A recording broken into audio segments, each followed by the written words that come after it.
इसलिए अग्नि, गौ, ब्राह्मण और वेद, इन चारों का वर्ण एक है।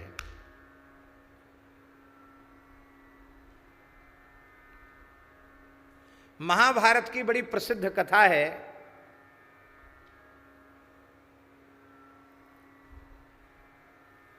महर्षि च्यवन तीर्थराज प्रयाग में श्री यमुना जी के गंभीर जल में डूब करके तपस्या कर रहे थे। योग बल से जल में डूब डूब करके तपस्या कर रहे थे। तपस्या करते करते करते करते हजारों वर्ष व्यतीत हो गए।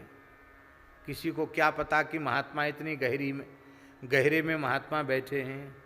एक बार मछुआरों ने महाजाल डाला और जाल को जब खींचा तो तमाम बड़ी बड़ी मछलियां तो आई ही, उसी जाल में फंसे हुए महात्मा च्यवन भी बाहर तक आ गए। अब बहुत लंबे समय तक जल में रहने के कारण उनके जटा, दाढ़ी, मूछ, शरीर के रोम सबके ऊपर काई जम गई थी, हरी हरी। पूरे महात्मा हरे भरे हो रहे थे, एकदम हरे काई से। लेकिन ये महान तपस्वी, तेजस्वी कोई ऋषि होंगे, देखकर मछुआरे डर गए। और डर करके मछुआरों ने उस समय प्रतिष्ठानपुर, जिसको झूसी कहा जाता है, वहाँ के राजा नहुष थे। तो राजा नहुष के पास जाकर के मछुआरों ने कहा, महाराज हमसे बड़ी भूल हो गई, हम तो मत्स्यजीवी हैं, हमारा तो धंधा ही यही है, लेकिन आज एक ऋषि उसमें फंस के आ गया है, हम लोग बड़े डर रहे हैं, आप कृपा करके उनको देखिए, पहचानिए कौन महात्मा हैं। आकर के राजा ने प्रणाम किया, पहचान हुई कि ये तो महर्षि च्यवन हैं। महाराज बड़ी भूल हो गई, आपकी तपस्या में विघ्न हुआ, ये हमारे राज्य के मछुआरों ने ये अपराध किया, अब आप आज्ञा करो, हमारे अपराध को क्षमा करो। उन्होंने कहा, इन मछुआरों की क्या गलती है, ये तो अब काम ही यही करते हैं, इनकी कोई गलती नहीं है। इन्होंने बेचारों ने इतनी मेहनत की और इनको कुछ मिले नहीं, ये भी ठीक नहीं।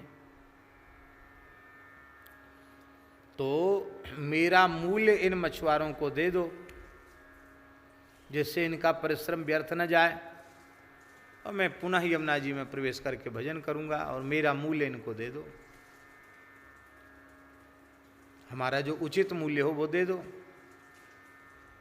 तो उन्होंने कहा कि ठीक है।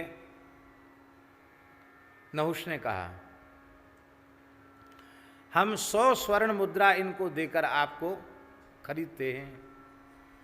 इतना सुनते ही महर्षि च्यवन क्रुद्ध हो गए, बोले, अरे तुम कैसे मूर्ख मालूम पड़ते हो, मेरे जैसे तपोधन ऋषि का मूल्य केवल 100 स्वर्ण मुद्रा। बोले, तो महाराज गलती होगी, 1000 स्वर्ण मुद्रा। बोले, इतना भी नहीं। बोले, 10,000, इतना भी नहीं, 1 लाख, इतना भी नहीं। बोले, 1 करोड़, सारे राज्य की संपत्ति। बोले, ये भी मेरा मूल्य नहीं है। अब तो बड़े संकट में पड़े, जब मूल्य ही नहीं तो अब हम कैसे दें, बिना मूल्य दिए ये जाल से मुक्त होंगे नहीं, अब क्या करें। राजा बहुत चिंतित थे। उसी समय एक गोजात नाम के ऋषि आए और उन्होंने कहा, ये ब्राह्मण हैं, ये ऋषि हैं, ब्राह्मण की समता केवल गाय कर सकती है, इसलिए एक सुंदर वेद लक्षणा पयस्विनी सीधी साधी दूध वाली अच्छी गैया इन मछुआरों को इन महर्षि के मूल्य के रूप में दे दो, ये कीमत है महर्षि की। महर्षि मुक्त हो जाएंगे, आप अपराध से मुक्त हो जाएंगे। अब तो प्रसन्न हो गया राजा। राजा ने एक सुंदर सवत्सा गाय सजा धजा करके कहा, महाराज मैं इस गाय के आपका मूल्य गाय के रूप में इनको दे करके और आपको मुक्त करता हूँ। यह सुनकर महर्षि च्यवन बोले, राजन आपने मेरे मूल्य से अधिक मूल्य दे दिया। वस्तुतः गाय की कीमत तो पूरे ब्रह्मांड में कोई लगा ही नहीं सकता, लेकिन अब हम तुमसे परम संतुष्ट हैं। और उस समय महर्षि ने गो महिमा का वर्णन किया। महाभारत में वे श्लोक देखने योग्य हैं। गो महिमा सुनी मछुआरों ने, तो उन्होंने कहा भैया इतना बड़ा महात्मा कहाँ मिलेगा। तो जो मूल्य के रूप में उनको गाय मिली थी ना, उस गाय का दान उन्होंने महर्षि च्यवन को ही कर दिया। जैसे ही उन्होंने दान किया, एक पवित्रात्मा को दान करते ही वे मछुआरे निष्पाप हो गए, और वे जितनी मछलियां थी उनके सहित वे सब स्वर्ग चले गए, मुक्त हो गए। ऐसी कथा पुराणों में वर्णन है। तो गाय की तुलना ब्राह्मण से हो सकती है।